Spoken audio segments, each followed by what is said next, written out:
Now is New Jersey Congressman Jeff Van Drew. He is a member of the Homeland Security and Transportation and Infrastructure Committees. He also switched parties from Democrat to Republican back in 2019 because of the bad behavior that he faced from his colleagues in the party. Congressman, it's great to see you this morning. Thanks so much for being here. Always good to be with you, Maria. So I've got a lot of things to ask you about. I want to ask you about the SALT deduction that we may see come out of Nancy Pelosi's new spending plan. But first, let's talk about this race. How surprised are you to see Jack Ciattarelli where he is right now? And what do you think is most important to the residents of New Jersey as they go to vote, as they went to vote yesterday? You know, I'm not totally surprised because I know Jack quite well, and I campaigned with him. Certainly did a lot of work in the southern part of the state with him and stood in for him. And what I realized was he was really talking with people and listening with people. And that's something that you see in Virginia as well. And, you know, there's a number of factors here why he did as well as he did. Number one, he's a great candidate and would make a great governor. He's very engaging, he's smart, and he listens. Number two, he knew, and we all know, how many things are wrong in New Jersey. It's not just high property taxes. It's also the way that COVID was handled, the businesses that were lost because of the way COVID was handled. And then there was the way that the actual government itself was handled by this governor. Governor Murphy, you know, when it came to unemployment, people got unemployment that shouldn't have, but people who really needed it at the beginning of COVID didn't. And I know that from all the activity in my office as we tried to help people. Again, another issue of just government not being run well. Packing older people, geriatric people in nursing homes and all the deaths that occurred and gave New Jersey the worst statistics in the United States of America as far as COVID deaths. Again, the way that the policies were enacted by the governor. So what he did with distributing the COVID vaccine was another issue.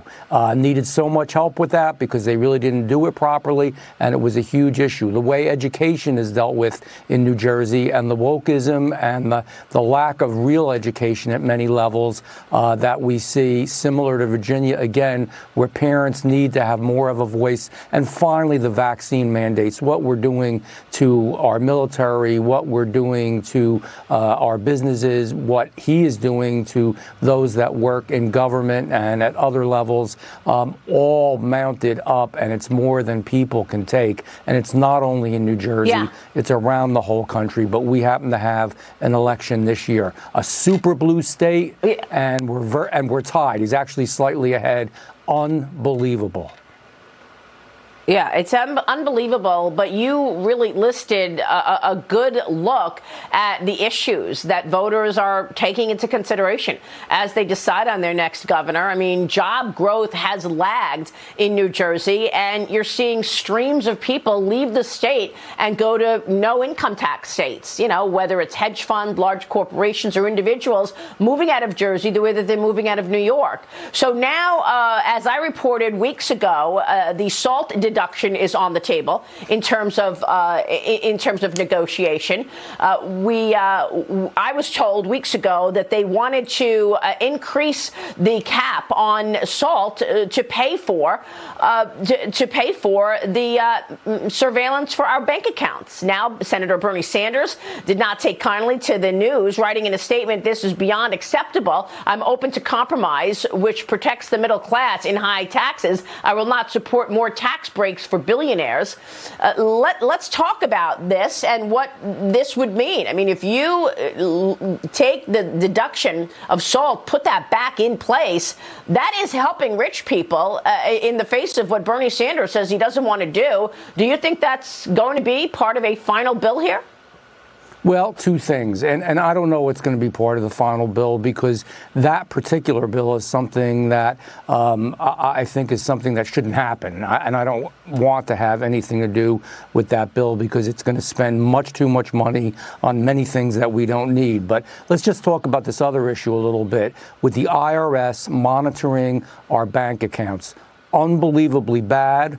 wrong, an invasion, in my opinion, of privacy and of freedom, and the amounts were so small. I mean, well, literally, it was going to be $600 in the beginning. Literally, I don't know, were we going to monitor kids with their lawn mowing business or children that babysit? I'm being a little bit sarcastic, obviously, but that was just bizarre, as so many things in this administration are beyond policies that you disagree with. They're really bizarre, unacceptable policies, and that was one of them. Now, to use salt deduction for that.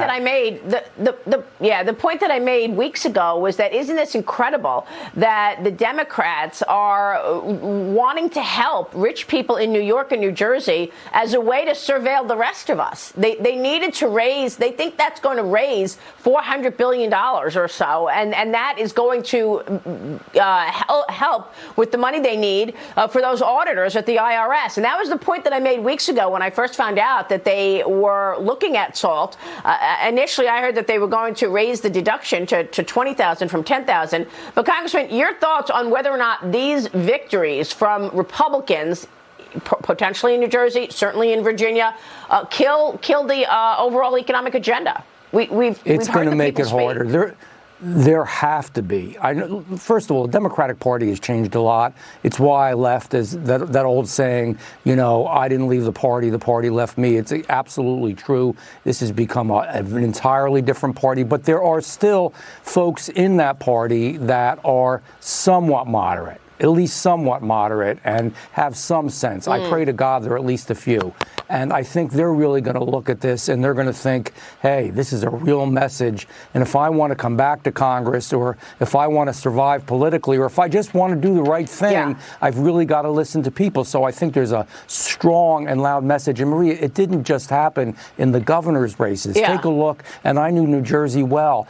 Council seats, mayor seats, county clerks, across the board in municipalities that normally don't have Republicans in those positions now do as of yesterday. There's a real change afoot. Congressman, we're going to. Yeah, we are going to watch that change and get Newt Gingrich's take on it as well. It's always a pleasure to see you, Congressman. Thanks very much for weighing in. Thank you so much, as Maria. We await the final results out of New Jersey. We'll see you soon.